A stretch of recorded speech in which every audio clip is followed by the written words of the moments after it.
these things have on the temples.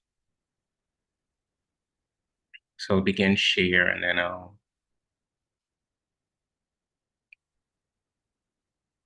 and I want to keep the photos in the format that we're using because it's to zoom in for details, etc. So I'll begin share now.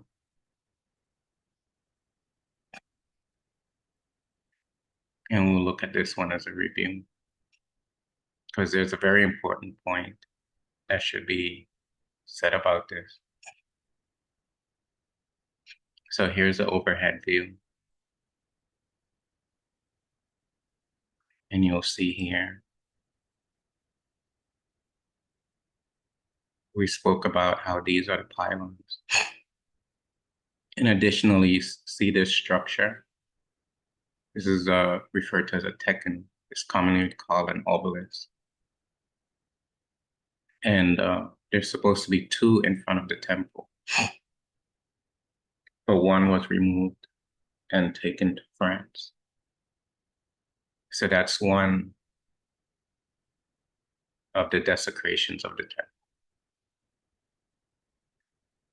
And then here you see this is a pylon, and behind the pylon,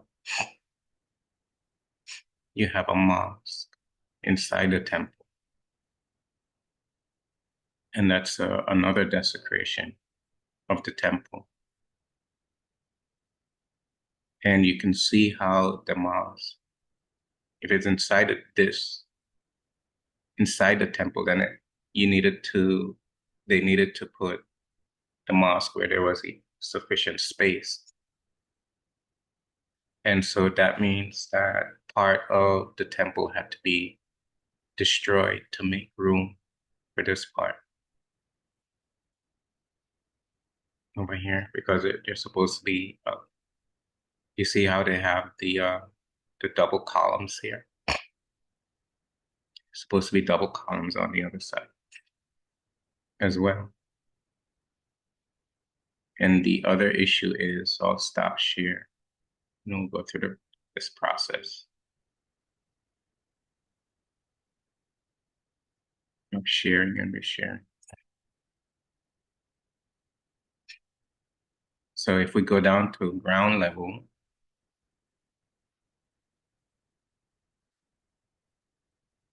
so this is the entrance of the temple here. This is where you would walk in. So we're looking back at the entrance. So where this man is standing is the opening to the temple, and then you walk in here. And then you see how on this left side, how this wall goes to the left. And what it's doing is that it's the boundary of the opening of the peristyle court. And on the right, you have the wall of the mosque. You can see how the wall of the mosque goes up the length and above the lintel or the kind of a lintel above the columns of the temple.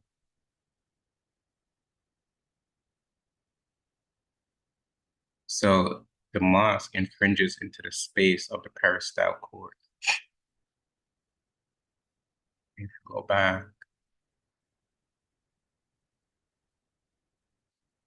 here,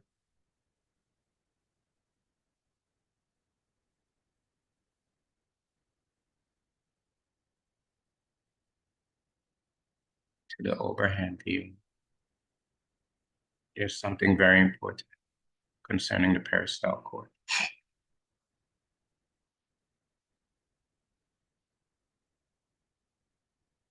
There are to be matching peristyle courts.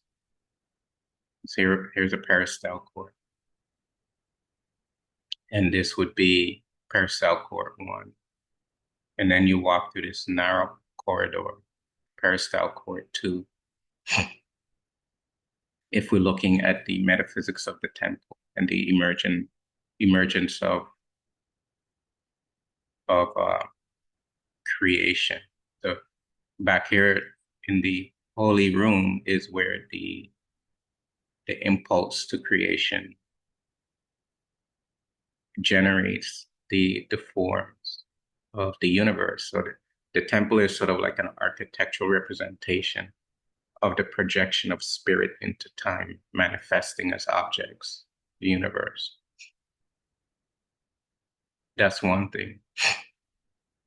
The other thing is that it is replicating peristalsis. Peristalsis is an action in the human body that moves fluid through the body. So here you have the covered rooms, and then you have projection, and then you have opening, and then you have contraction, and then you have opening. You're supposed to have opening. So the temple is relating to the peristaltic motion of the human frame, the movement of fluids and blood in the organic life of humanity. It is also explaining how the energies of the universe operate in a similar expansion, contraction process, and how the universe expands and then contracts and expands and then contracts. And then so if you put an object here, you throw off the metaphysics of the temple and the energy flow of the temple. Because back here you have the priests and the priestesses, the clergy performing certain rituals, beating of drums, etc., chanting of hymns, hekal, texts, Book of the Dead text. And that energy is supposed to flow through the temple as blood flows through the body of a human being. And the architecture of the temple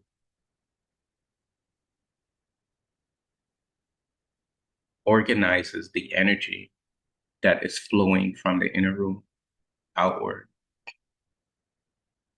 And that's why today, even you go today, when you walk into the temple, if you're sensitive, you can pick up on certain energies, certain feelings to the architecture and the energy that has been left behind by the work of the priests and priestesses.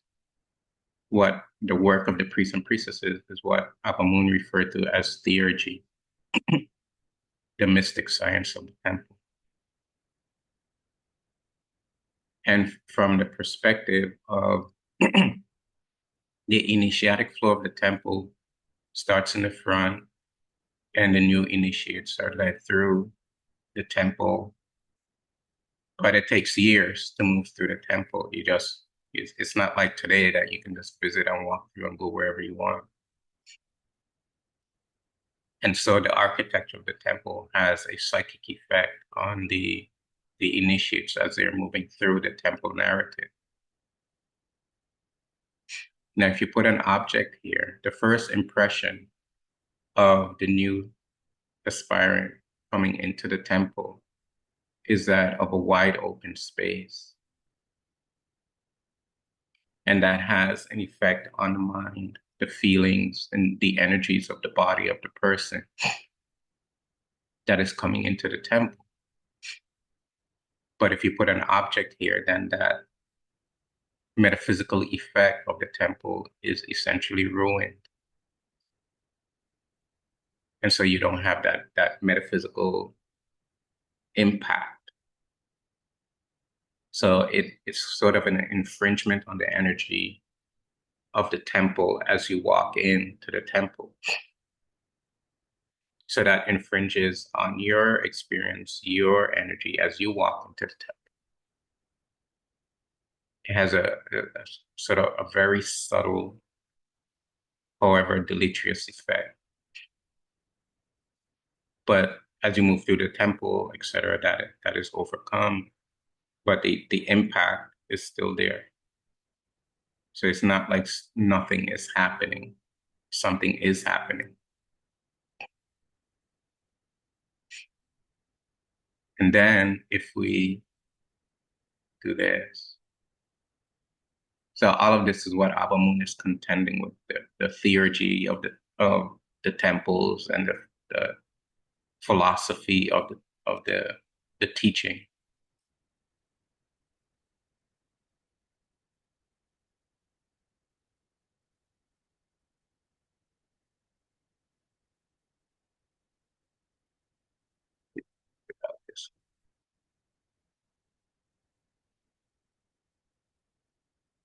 And then I wanted to give a better view of the frescoes. So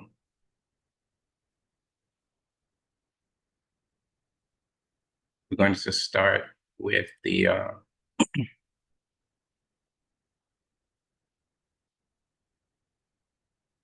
so as you walk into the temple, remember that wall I showed you the last time. This is what you're faced with, and this is sort of like a church area, a church that was built carved into the wall of the temple. And so this is further desecration and further throws off the energy of the temple. So, and these columns,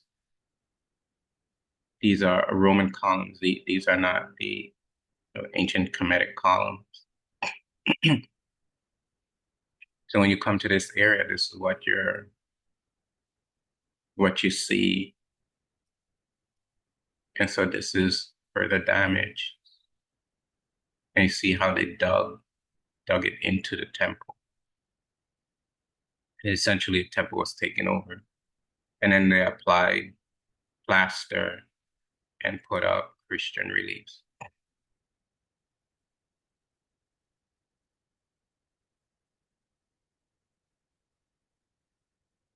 And you can see here, this is the plaster that was applied. And you can see the remnants of the Christian relief. And it's plastered over the Kemetic scene. And you can see up here the plaster.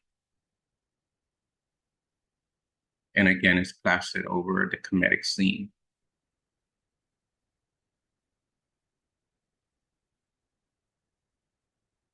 And then if we stop share and reshare again,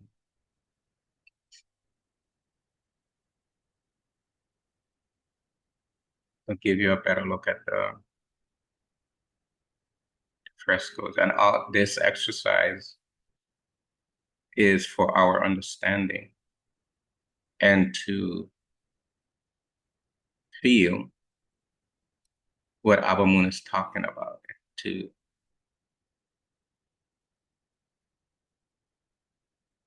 try to understand. So you see here, these are the Christian frescoes. And you can see it's plaster. It's plastered over.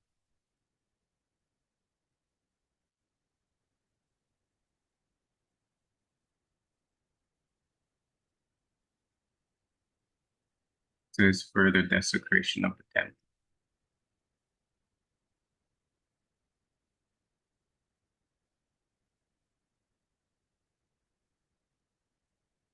And I was looking for something else in my archive of photos. And then I kind of found these. And then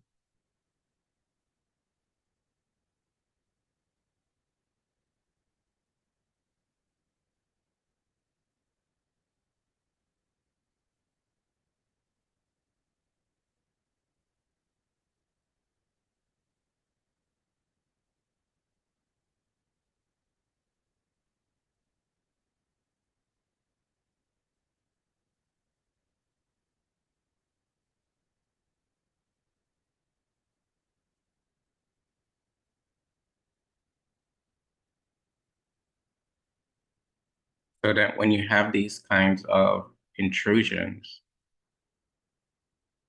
I want to go back to the overhead view.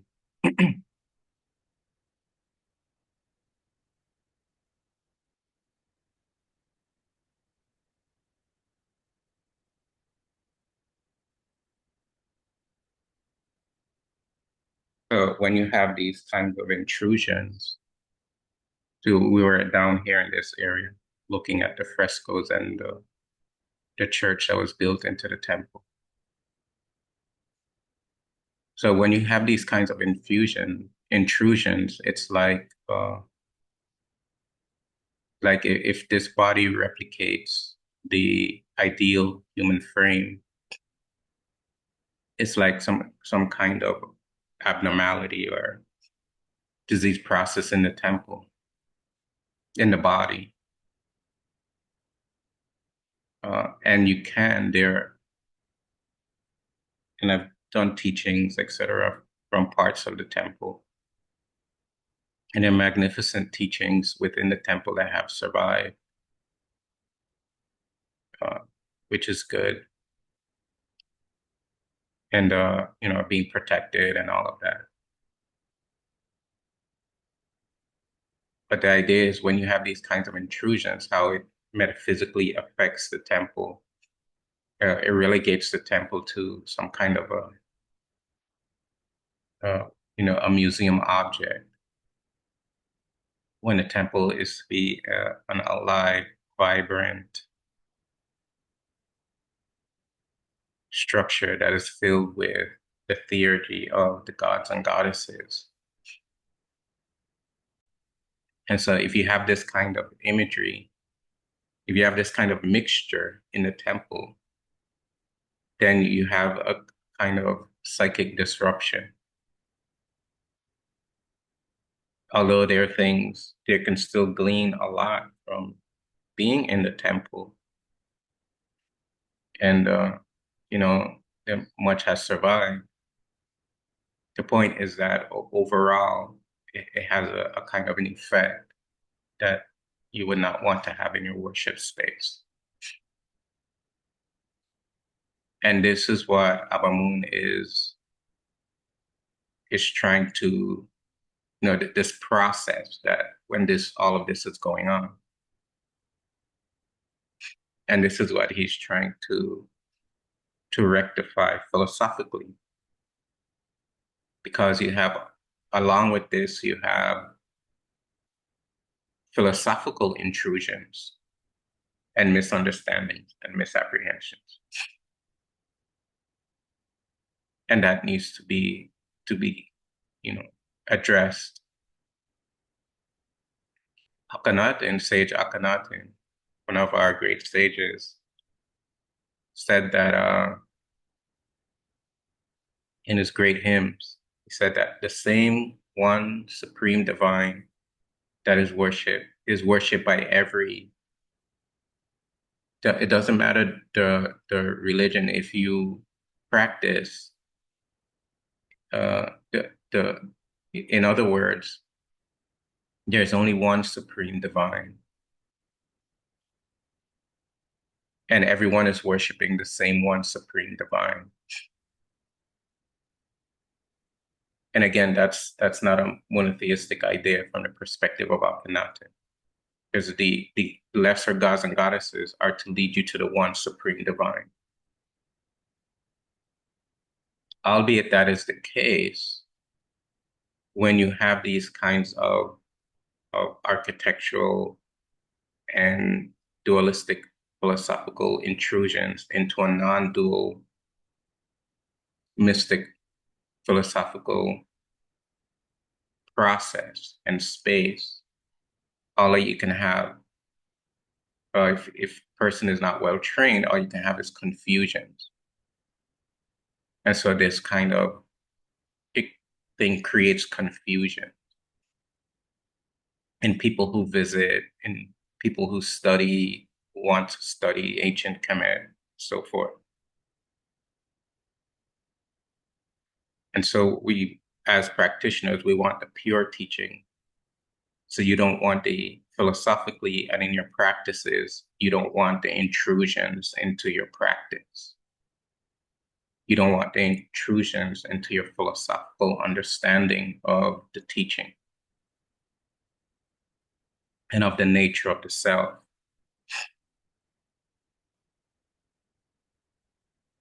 So you need to keep the intrusions out of your practice and out of your philosophical understanding of the teaching. So you can have a pure teaching, the pure effect of the teaching within yourself. And that leads with hard work, diligence, with discipline, that eventually leads to spiritual discipline. I'm talking about eventually leads to an awakening. So you have to keep your practice of the teaching pure and cipher out of your unconscious the effects of the intrusions. And you do that by concentration on the teaching, reflection on the teaching, meditation on the teaching, as often and as long as you can. And lots of devotional practice so that you can generate the feeling of the teaching in your mind and in your body, the effects of hearing the hymns and the chanting of the words in your body, the cells of the body, your body, and the vibrations that enter into the unconscious from the devotional process. So you can filter out the intrusions and bask in the pure feeling and the pure vibration and the pure teaching. And that takes you to psychological clarity. It takes you to clarity that leads to insight into the true nature of self eventually. Okay, so we have a lot to talk about. So we'll stop here for now. And we'll come back next week and get back into the text. And so this should give you a better idea of that, this is not acceptable. And you shouldn't be thinking of it as acceptable. It is not acceptable. And philosophically and practice-wise, it's not acceptable for you in your mind, in your heart, in your feeling regarding the teaching. You want purity in the teaching within yourself, purity of the practice within yourself. Okay, so that'll be it for today. Until we meet again. Attack.